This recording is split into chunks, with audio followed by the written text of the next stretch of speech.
Welcome. I'll call the meeting to order at 3 p.m. This is a meeting of the Planning Division of the city's Community Development Department. And the purpose in today's meeting is to gather the public's input on the development of the city's upcoming Community Development Block Grant Consolidated Plan. The Consolidated Plan covers a 5-year period, and it identifies the city's housing and non-housing related community development priorities. So we are holding this public input session to determine what those priorities are. As community members and agencies that serve local residents of Royal Oak, you are the experts in knowing what the community development needs are in Royal Oak. So we're soliciting your input, and this is your opportunity today to let us know. Your comments will be included in the consolidated plan, which is reviewed by the city's Rehabilitation Board of Appeals.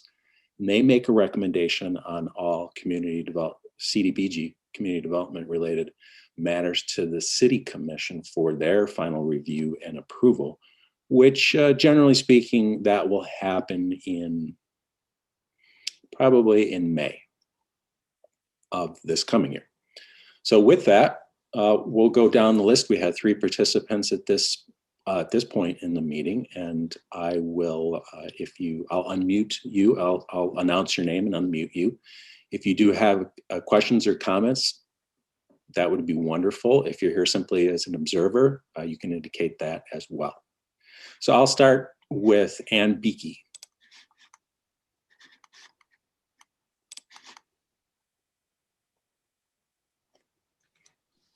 Hi, thanks very much. Can you hear me now? Yes. Okay. Good afternoon. I take it we're doing this without the video chat aspect. That's fine. I guess my general interest is to know kind of what kinds of things we typically have funded in Royal Oak. And I saw some information that there were some changes based on the coronavirus, which is fine, but I was interested more traditionally what kind of things we found that we need to fund with the these grants, and then also how citizens are, other than this kind of meeting, what are the communication mechanisms with citizens who either might need to access the grants or are interested in the topic. And then my other question is, one of my observations in the city, and I've advocated this, I'm on the Planning Commission and have sat in sometimes on the Environmental Advisory just to learn, is the issue of the tree canopy and tree maintenance. And trees are important, as we know, and Royal Oak has had a lot of removals. You can look at the 2016 report that the city put out, a lot of construction. And when I think about low-income residents in their homes, and I know sometimes it's hard to like do updates to homes, which I know this kind of grant helps with, I'm wondering about the maintenance of old trees and that sort of thing, because often negligence of old growth trees is partially due to funding issues. And so I'm interested in whether or not that could be something that we would incorporate into these grants to help low-income people do a better job of maintaining trees so they don't end up having to be removed because they're not properly maintained. So those are my areas of interest, and then just generally learning about the program. Okay. I'll say your first question was with regard to what projects we traditionally fund. Mm-hmm. The city's program is bound by the statutory obligations of the federal framework of regulations established by HUD, and the primary goal of the Community Development Block Grant Program nationwide is to implement physical nuts and bolts projects. There's a small amount of funds, 15% of the city's grant amount and 15% of the program income, which generally comes out to be a fairly small amount of money compared to the total dollar amount of the program. We can only spend 15% of the funds on public service activities, and the majority, and 20% on, up to 20% on program admin. So that leaves the bulk of the funding for annually for the program to be set aside for physical improvements, capital project improvements in the city. Traditionally, we have, in the last couple of years, we've dedicated a tremendous amount of effort and money into the city's parks. That's been in the last three or 4 years. We've spent an enormous amount of funds in the city's parks, and we have to spend the money in low to moderate income neighborhoods as established by HUD, and that's based on census statistics. So that census geography, that smallest unit of census geography, the block group, there are statistics that come out every 3 years from HUD that indicate which of the city's block groups are low to moderate, predominantly low to moderate income in relation to the overall household income for the city. So we have numerous locations throughout the city that we call our CDBG target areas, and we try and identify physical improvement projects within those communities. And based on the statutory regulations established by HUD, they presume that if you do an improvement to a park in that neighborhood, that it benefits all the residents nearby that live in that low to moderate income neighborhood. And we've focused a great deal of attention on parks in the last few years. We've also done, I think we've planted close to 900 trees in the last 5 years in low to moderate income neighborhoods throughout the city. If we go back further in time, before we had a dedicated local road millage, we spent a very large percentage of our funds to resurface streets in low to moderate income neighborhoods, and that was done for many, many years. We also did a large number of sidewalk improvements, especially ADA compliant sidewalks. So that's the primary goal of the CDBG program is our physical improvements in the community in low to moderate income neighborhoods. And we do let the citizens know of our projects and availability of funding by posting things to the city's various social media platforms. I also send out notice to our citizens. Generally are the recipient of a CDBG funded project, either because they live in a low to moderate income neighborhood. They participate in our housing rehabilitation program, which is run citywide and benefits any citywide low to moderate income homeowner, or they are a member of the city in need of a public service, such as a good example is we enter into contract with various service agencies such as the South Oakland Shelter. And a good example would be a Royal Oak resident finds themselves in a circumstance where they recently become, unfortunately, homeless. And we contract with South Oakland Shelter to provide them funding so that they can assist that Royal Oak resident with some shelter, and they can help them get reestablished, maybe with a job and with some permanent housing. So a Royal Oak resident oftentimes receives assistance because they're in need of some type of public service assistance, and we contract with various service agencies to assist Royal Oak residents exclusively. And then you had mentioned trees. We've been planting trees, but old trees. HUD regulations require nationwide for there to be a new benefit. So we can plant a new tree, but we can't use CDBG funds to do ongoing maintenance or daily routine activities. So for instance, we can take a park, we can take out the existing deteriorated playground equipment, and we can hire a contractor to put in new playground equipment, and it's considered a new benefit to the community because it's a new item.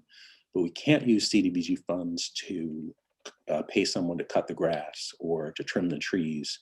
The same thing would be said for conducting maintenance on a tree of a private property owner. We can plant a new tree for them, but we can't use the funds based on that statutory framework to do ongoing maintenance.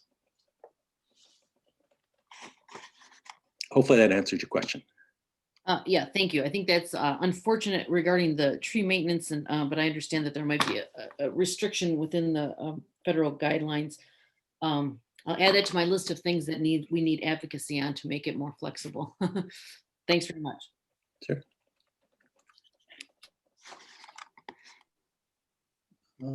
I will go down the list. There's an individual that's in the waiting room. The initials are ARV. So I shall allow you to talk. Feel free to talk. Hello. Yeah, thanks for unmuting me. Oh yeah, so I was just joining to learn more about this program, and I guess my primary interest would be seeing if there's a way that the program could be used to increase the housing stock available for low-income people, or to just increase the number of low-income residents in the city, because I know that housing prices have gotten pretty high here.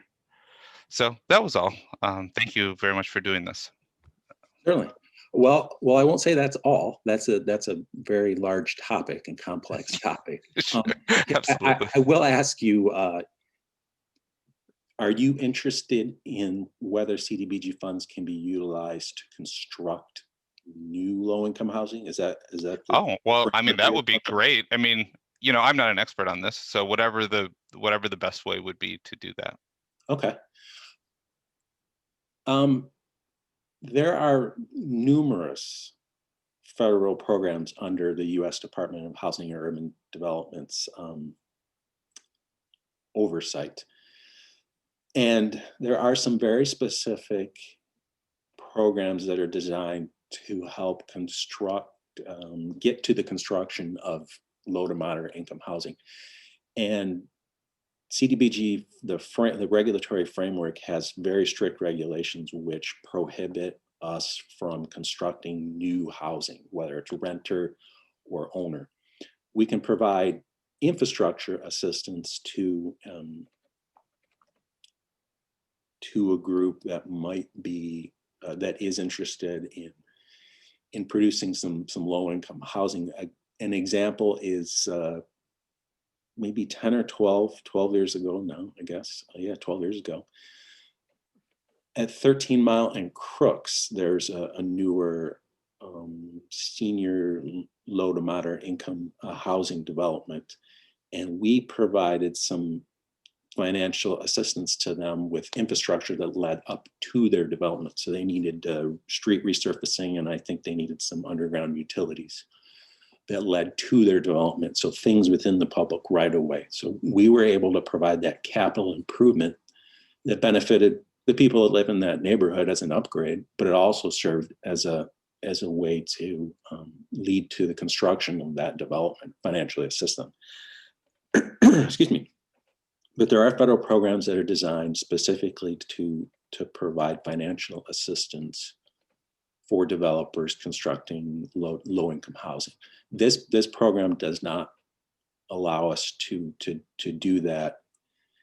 It does allow us to provide low to moderate income homeowners, single-family homeowners, with loans so that they can do renovations or rehabilitation to their existing single-family home.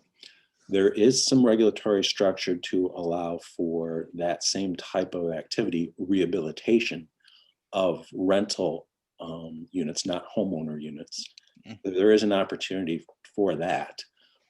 But in terms of new construction, the CDBG framework would prohibit that. There are other funds to allow for that. There's another federal program that the county administers and is a benefit to anyone that lives in the city of Royal Oak as well as the county.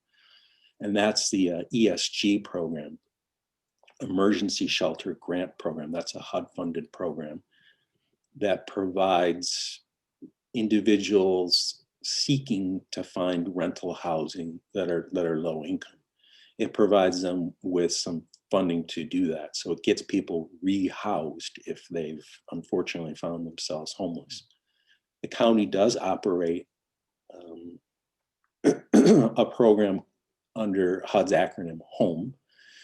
And the HOME program is operated by the county, but it's a benefit to anyone within the county, including the city of Royal Oak.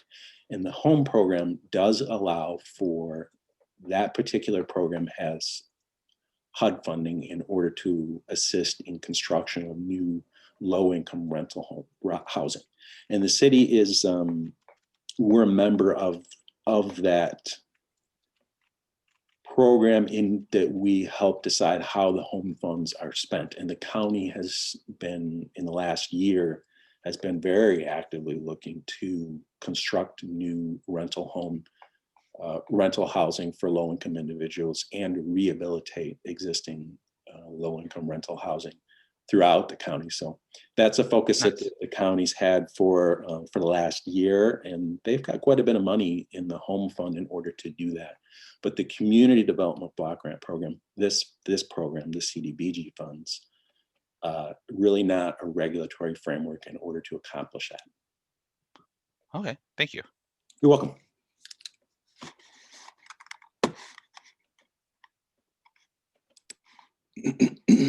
All right, I'll go down the list for Steve.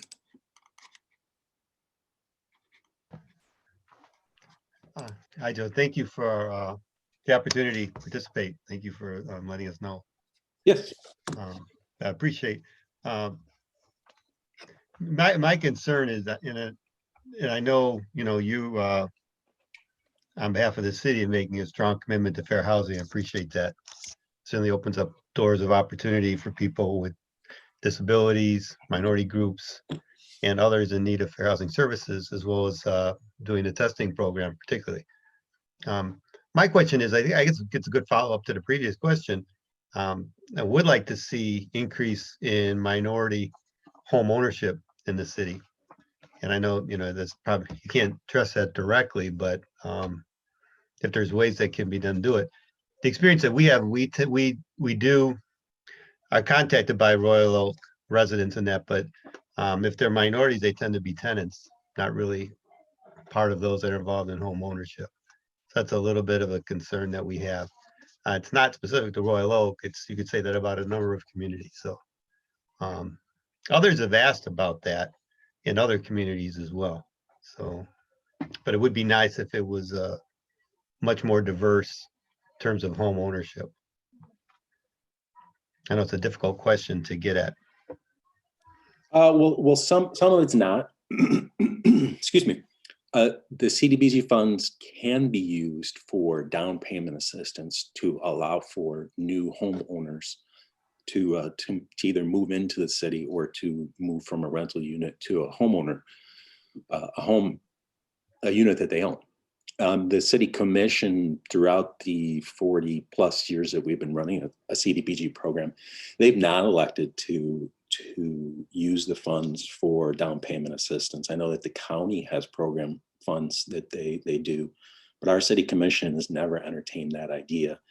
And of course, the second half of your question, the statistics certainly confirm your statement of an extremely low percentage of Royal Oak single family homeowners, at least, are your classic minority group as identified by HUD. And whether the city commission would, number one, want to establish CDBG funds for down payment assistance, and then the legality of whether we could identify a preference based on race or some other federally protected class, that would be a topic that we would have to research before they would want to move forward. But you're right in the fact that we have an extraordinarily low percentage of owner-occupied units, whether single family or condominium, very low home ownership rate for any type of minority. Yeah, no, I understand that, you can't take those funds and target one racial group or preference of one racial group or another. That can't be done. yeah, I guess maybe at our end, we need to think, you know, about ways to do it. Again, it's not a Royal Oak issue per se. It's one that we see in a number of communities. Part of it is maybe at the buyer end, increasing public awareness and the importance of home ownership. And home ownership meaning home ownership in whatever community, you know, someone would like to live in. And I think, you know, I know Royal Oak, it's a great community. I've actually lived in Royal Oak for a number of years myself. And it's something I would recommend to anybody. I don't think any minority would be unwelcome buying a home in Royal Oak. And I'm not sure, you know, maybe that's not getting out, maybe. I don't know what it is, you know. Well, statistically, we've seen, obviously in the last decade, we've seen a drop in home ownership percentage across the nation. And we've certainly experienced that in Royal Oak. I would say compared to 10 or 15 years ago, the city's overall population has, if you refer to the Black or African American population, it's lower than it was 15, 20 years ago, for whatever reason. But we've seen an increase in other minority classified groups. There's been a very high increase in minority population of communities just to the east of us in Madison Heights and in Warren and in East Point. There's been an extreme increase in those communities, but we've seen in fact a decrease in communities like Royal Oak, Birmingham, Troy, I mean not Troy, Berkeley. We've seen a reduction, but there's definitely been an increase in areas communities just east of us. Yeah, so I'm thinking a lot of it probably just socioeconomic. The home values tend to be higher when you talk about Oakland County, and I think maybe that may be a factor that's doing that. Yes, and you know, maybe it's not single family homes that we'll say is the target. Maybe it's more multifamily setting where there's a traditional condominium, certainly not the new condominiums that are being built they're much higher in their initial purchase price, but we've seen over the years a tremendous number of traditional apartment complexes that have been converted over to condominium ownership, and that's a great way for anyone to get their foot in the door to ownership and into a community that they want to live in, and then hopefully those values increase that they might be able to sell it and move into a single family home. Thank you.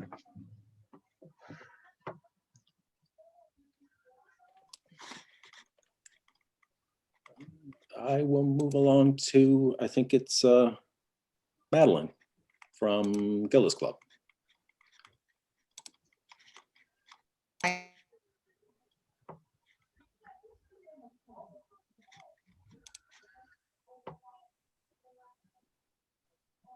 Hi, Madeline.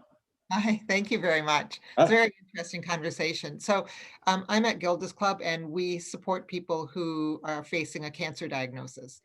And I'm interested in CDBG funds for social programming for elders. The longer we live, the greater our likelihood of facing cancer. And it often has socioeconomic consequences when people face cancer. So we provide social supports, support groups, and wellness activities for people, anyone facing a cancer diagnosis, any cancer, all cancers. So you answered one of my questions, which was, is this funding specifically for Royal Oak residents? And you said yes. So that was good. That was helpful to know. And really, I'm just interested in learning more about how CDBG works in Royal Oak. We have had funding for our East Side program from the St. Clair Shores CDBG funding for people in St. Clair Shores, for elders. So I'm just exploring this option. Thank you. Yes. Gilda's Club has been a wonderful member of the Royal Oak community for many decades. So we're happy to see you interested in the program and assisting Royal Oak residents. We your types of activities based on your general comments are certainly something that we can entertain, that would be eligible for CDBG funds. So we would welcome you to submit an application for review. Okay, beautiful. I will work on that. Thank you so much. Yeah, we do. Our senior center has what's referred to as a ROSES program. It's an acronym for assisting individuals who are elderly and want to remain in their place of residence, and they need help with if they're homeowners, with cutting grass and shoveling snow and doing minor chores, Mhm. or if they live in assisted, they live in one of the subsidized high rises, or they live in a traditional apartment complex, and they need some physical care with doing chores around the house, or some basic hygiene, haircuts, things like that. The ROSES program is intended to help all Royal Oak residents, senior residents, but the CDBG program subsidizes those that are on the low income scale.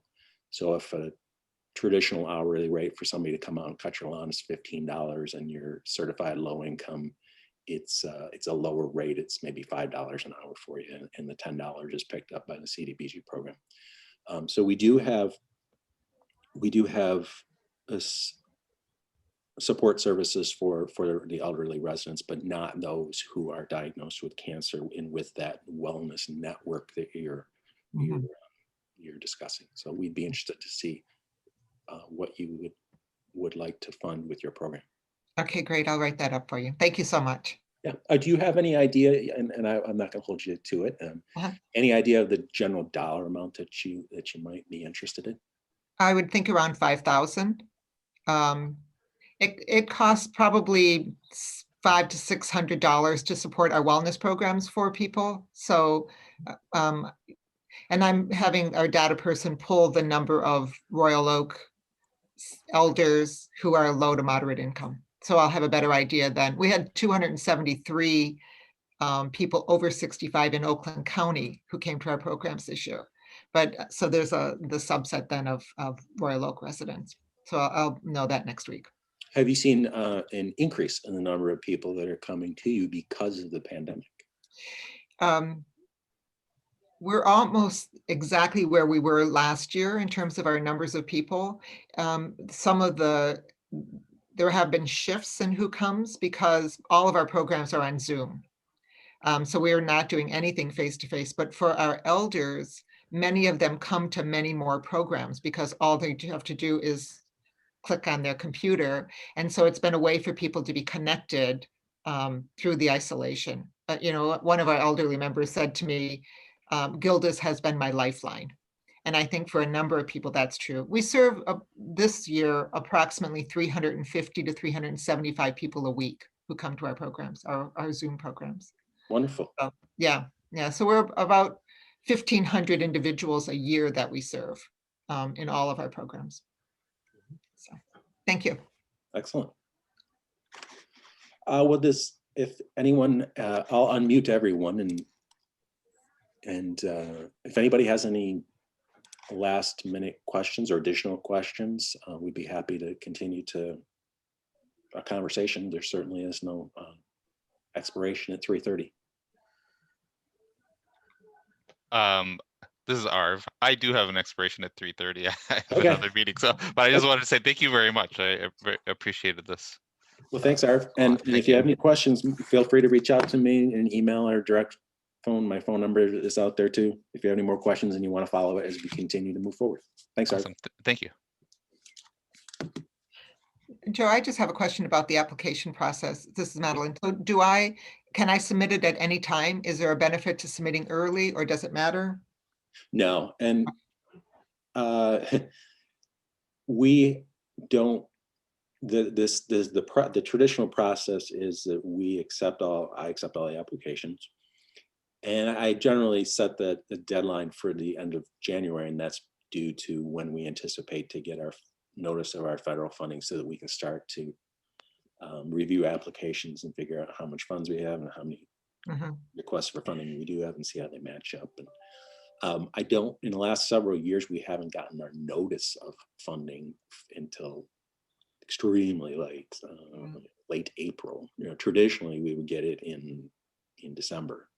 So I have no idea if we're going to get the notice of funding in January or February. I anticipate it would probably be in late February, but once we know the funding, then the city's, excuse me, the city's Rehabilitation Board of Appeals, they'll start to review those, and they generally do that for two meetings before they make a recommendation that goes forward to the city commission. And so the deadline that we've established for the applications to come in is the end of January. If you feel like you need more time, just let me know that you still anticipate submitting and you need to delay for a little bit longer, and I'd be happy to give you an extended amount of time. Okay, thank you. I don't anticipate that, but thank you. Okay. Yeah, thanks. Yeah, and we generally ask for some basic information, and once I start to review it, if I think that there's clarification or additional information that's needed, I just reach out to you and you give me more information. So Okay, great. Thank you. it's pretty informal, even though we do have an application. Yeah, thank you. This is Ann. I have two follow-up questions, I guess, that I'd like to ask. So when it comes to homeowners who are doing repairs on their homes that they own, I'm just curious how many applications you typically get in a year and how many we're able as a city to assist in a year, just as a general perspective. Mm-hmm. Inquiries, we generally get people contacting our program to see if they're eligible and then what types of improvements they could possibly make. I want to say that's probably around 75 to 80 in the last few years, homeowners contacting us with inquiries. And we generally proceed forward with assisting about 30 to 40 is the general average. Obviously, if their project is a small dollar amount, small rehabilitation project, we can help more individuals. We had a family that we assisted with a loan recently, and that went above and beyond the $40,000. We allow for up to $40,000 of a loan to conduct improvements to your single family home. And they really wanted to do a lot to their house. And so they went to the Rehabilitation Board of Appeals and they asked to go above that $40,000 threshold to $50,000. And if we have a lot of jobs that are $40,000 to $50,000, and we only have a budget of so much money, we can only help so many individuals. But in general, we help about around 30 to 40 households per year. We have an outstanding loan portfolio, depending on the type of improvements and your household income. Individuals can receive up to $10,000 of a forgivable loan that's forgiven in equal parts over 10 years. So let's say you needed a new roof and gutters, and that came out to just under $10,000 or $10,000. We would execute a forgivable loan, and that, as long as you stayed in the home for 10 years, it would be completely forgiven. People can also do improvements to the other improvements to their home other than exterior repairs. We do allow for individuals to conduct improvements for them to continue to live in their homes, such as barrier-free improvements. We've had a couple of larger scale home improvement renovations in the last few years where individuals wanted a ramp to get into their home, and then inside of the home to have grab bars or a walk-in shower for a wheelchair. So we do a variety of improvements, renovations to the inside of homes as well, to not only to bring them up to more modern standards, but also to allow people to continue to live in their home as they get older. Mm-hmm. Okay, thanks a lot. Yeah, sure. And we try and pair that with that ROSES program too, so that if we know that there's a single family homeowner that's low income and qualified for improvements to their house, let's say again, like a barrier-free bathroom, And we suggest that they contact the Roses program so that they can have someone assist them with the chores around their home too. That aging in place to allow people to stay put. Okay, that's great, thanks. And the other question is tangential, so you may or may not be able to answer this, but I'm thinking about it. I'm wondering if we as a city, because it sounds like it might be related to the decisions you make under this program and funding. Do we have an assessment of housing types, number of units related to income levels in the city of Royal Oak, as well as occupancy? And I'm asking that because I'm trying to get from a planning commission perspective. We've talked a lot about different types of housing that we have, but I wonder if there's anything that we have as a report that associates it with income levels, housing types, income levels, occupancy, that kind of thing. If that's part of this kind of research that is related to this kind of program or other things that you manage. All of that comes down to the census data that's collected in how small of a unit that we can, census group that we can get that to. Now, the smallest census group is the block. So Okay. literally a block, a street segment, short segment. Those data sets, that data set is not released at all nationwide. It's conglomerated into a larger set of block groups. So that next step up in census geography. And that's where we can get a certain number of statistics. Part of the problem for us in that question, because I think of that question all the time, especially when I went and did some statistics about a year and a half ago, in trying to get to that information and other, is that the decennial census, the 10-year census was extraordinarily comprehensive and collected all of that information at once. The decennial census is no longer like that. The Census Bureau has gone to what's called an American Community Survey, and they do a survey or a sampling every 3 to 5 years of various households throughout a community. So they won't send a census to everyone on that block or everyone in that block group. They'll only send a sampling.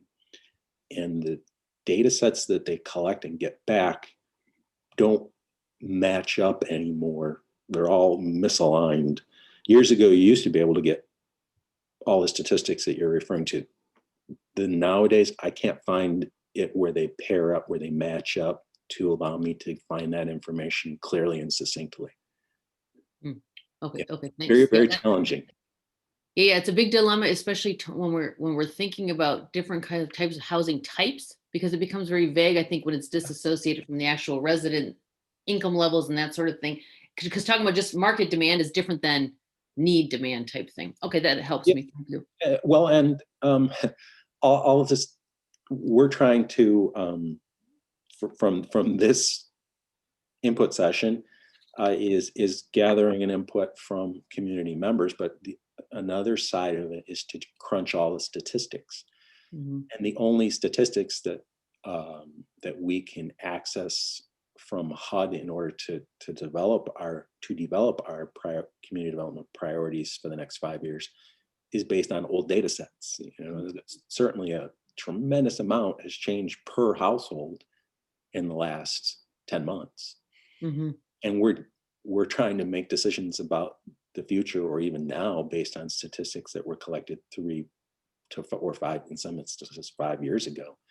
And it certainly painted a rosier picture than 10 years ago, but that's not what's in existence today. So there can be a real disconnect between the statistics that we have to base our decisions in the future off of, full well knowing what's happened in the last 10 months. Thank you. Just the reality of the circumstance, unfortunately. Right. And we as a city don't necessarily do that kind of survey because that would be quite comprehensive and duplicate. I mean, it'd be enormous, obviously. Yes. I've never heard anybody talk about doing a collection of data like that. No. Okay. Thank you.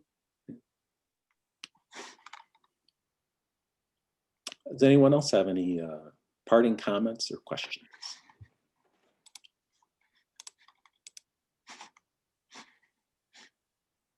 Well, with that, I will say thank you very much for your input.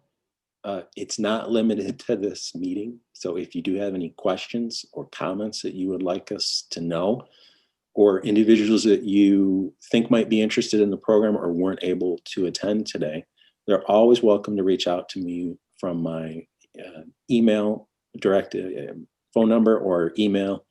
I'm more than happy to set up a meeting such as this or talk on the phone or via email with anyone that's interested in providing us their understanding of the community needs within Royal Oak, or if they work for an organization that's interested in the possibility of pairing up to receive some fundings to assist residents, I'd be very happy to discuss that with them.